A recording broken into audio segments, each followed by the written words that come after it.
হরিব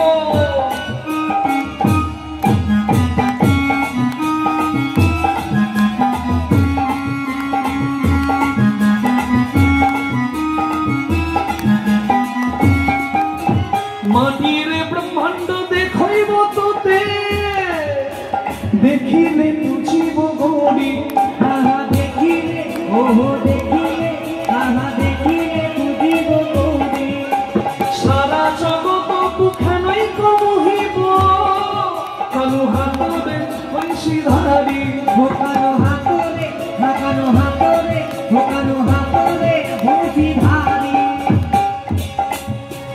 অক্রূর রক্ততে চলিল জানি জীবততে ছাড়িল সিয়ে অকুর রথরে চড়িল সিয়ে জালি জীবতকে ছাড়িল। মানেটা না বুঝলে খারাপ লাগবে। মাটি খেয়ে জগৎ দেখিয়েছে যশোদাকে কৃষ্ণ। কৃষ্ণের জন্মানোর সময় জ্যোতিষী বলছে যে ছেলে তোর হয়েছে সেই ছেলে মাটি খেয়ে জগৎ দেখাবে, কারণ বেশি দিন তোর কাছে থাকবে না, অক্রূরের রথে চলে যাবে, সারা জীবন তুই কাঁদবি, মাসিতে জগৎ মোহিত করবে তোর এই ছেলে। অক্রূর রথে চলিল জানি জীবততে ছাড়িল সিয়ে অকুর রথরে চড়িল সিয়ে জালি জীবতকে ছাড়িল। বাঁধি পাইব না তো পরকানি সন্দেহি মারিব তো পেল যশোদা রানী বুঝে তো কুন্দেহি কুন্দেহি মারিব তো পেল যশোদা রানী।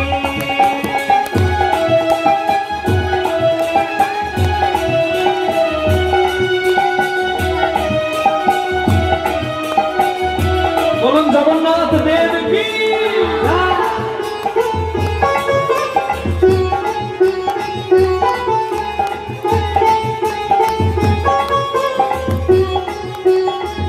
হাত তুলে সবাই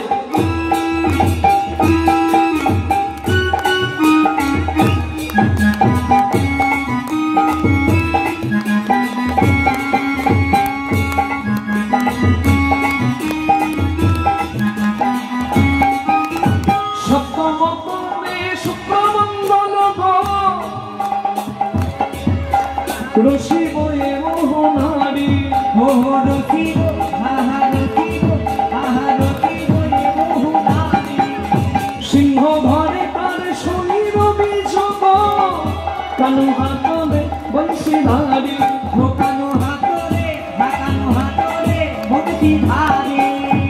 একাদশ ঘরে রাহুল মানিব নিকিছি আউল হইছে একাদশ ঘরে আউল অতি মানিব না অতি রাউল। রাধা প্রেমরে করিব তনিরণী কন্দেহি মারিব তো তেল যশোদা রানী হইছে তো কুন্দেহি মারিব তো তেল যশোদা রানী।